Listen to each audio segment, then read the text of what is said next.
ಎಲ್ರಿಗೂ ನಮಸ್ಕಾರ. ನಾನು ಅನಿಲ್. ನನ್ನ ಯೂಟ್ಯೂಬ್ ಚಾನಲ್ಗೆ ಸ್ವಾಗತ. ಇವತ್ತು ಒಂದು ವಿಷಯದ ಬಗ್ಗೆ ನಾನು ಮಾತಾಡ್ತಿದ್ದೀನಿ. ಆ ವಿಷಯ ಏನು ಅಂತಂದರೆ, ಮೊನ್ನೆ ತಾನೇ ಭೀಮನ ಅಮಾವಾಸ್ಯೆ ನಡೀತು. ಇದ್ರ ವಿಶೇಷತೆ ಏನು ಅಂತ ನಾನು ಮತ್ತು ಆಮೇಲೆ ನನಗೆ ಗೊತ್ತಿರೋ ಮಟ್ಟಿಗೆ ನಾನು ಕೆಲವೊಂದು ಇನ್ಫಾರ್ಮೇಷನ್ ಕೊಡ್ತೀನಿ.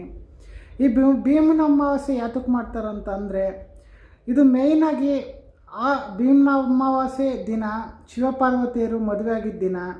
ಮತ್ತು ಆಮೇಲೆ ಅವ್ರ ಮದುವೆ ಆಗಿದ್ದಕ್ಕೆ ಈ ದಿನನ ಮಾಡಿದ್ರು. ಮತ್ತು ಅದಾದಮೇಲೆ ಕೆಲವೊಬ್ಬರು ಶಿವನ ಪೂಜೆ ಮಾಡೋದಕ್ಕೋಸ್ಕರ ಮಾಡ್ತಾರೆ.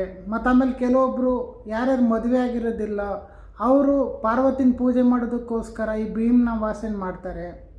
ಮೇಯ್ನಾಗಿ ಈ ಭೀಮನ ಅಮಾವಾಸ್ಯೆನ ಯಾತಕ್ಕೋಸ್ಕರ ಮಾಡ್ತಾರೆ ಅಂತಂದರೆ, ಯಾರ್ಯಾರು ಮದುವೆಗಳಾಗಿರ್ತಾರೋ ಹೆಂಡ್ತಿರು ಅವ್ರ ಗಂಡನ್ನ ಕಾಲನ್ನ ತೊಳೆದ್ಬಿಟ್ಟು ಪೂಜೆ ಮಾಡಿ ಆಶೀರ್ವಾದ ತಗೊಂಡ್ರೆ ಅವ್ರಿಗೆ ಒಳ್ಳೆಯದಾಗುತ್ತೆ. ಮತ್ತು ಆಮೇಲೆ ತಾಳಿ ಭಾಗ್ಯ ಗಟ್ಟಿಯಾಗಿರುತ್ತೆ. ಮತ್ತು ಆಮೇಲೆ ಗಂಡನ ಆಯಸ್ಸು ವೃದ್ಧಿ ಆಗುತ್ತೆ.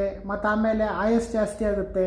ಮತ್ತು ಆಮೇಲೆ ಸುರಕ್ಷಿತವಾಗಿರ್ತಾನಂತ ತುಂಬ ಹಳೆಯ ಕಾಲದಿಂದ ನಂಬಿಕೆ ಬಂದಿದೆ.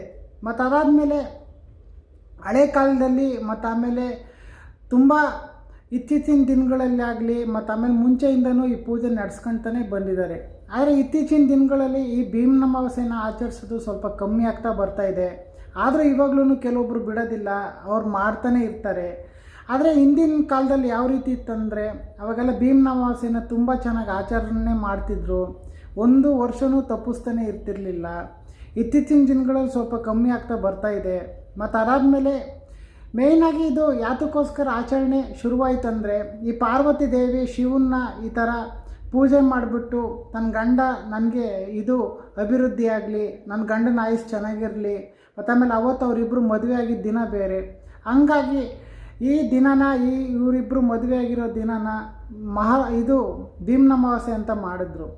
ಅವರಿಬ್ಬರು ಮದುವೆ ಆಗಿದ್ದ ದಿನವೇ ಭೂಲೋಕದಲ್ಲಿ ಮನುಷ್ಯರೆಲ್ಲ ಈ ಮಹಿಳೆಯರೆಲ್ಲ ತನ್ನ ಗಂಡನಿಗೆ ಪೂಜೆ ಮಾಡೋದಕ್ಕೆ ಸ್ಟಾರ್ಟ್ ಮಾಡಿದ್ರು.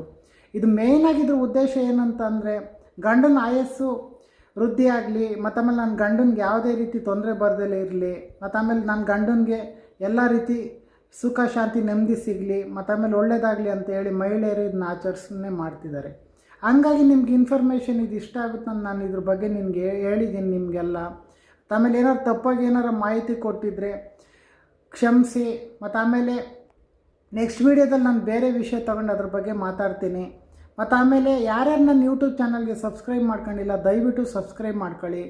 ಮತ್ತು ಆಮೇಲೆ ಏನಾರು ಈ ವಿಡಿಯೋ ಇಷ್ಟ ಆದರೆ ಲೈಕ್ ಕೊಡಿ, ಏನಾರು ಹೇಳಂಗಿದ್ರೆ ಕಮೆಂಟ್ ಮಾಡಿ. ಎಲ್ರಿಗೂ ಧನ್ಯವಾದಗಳು. Thank you so much.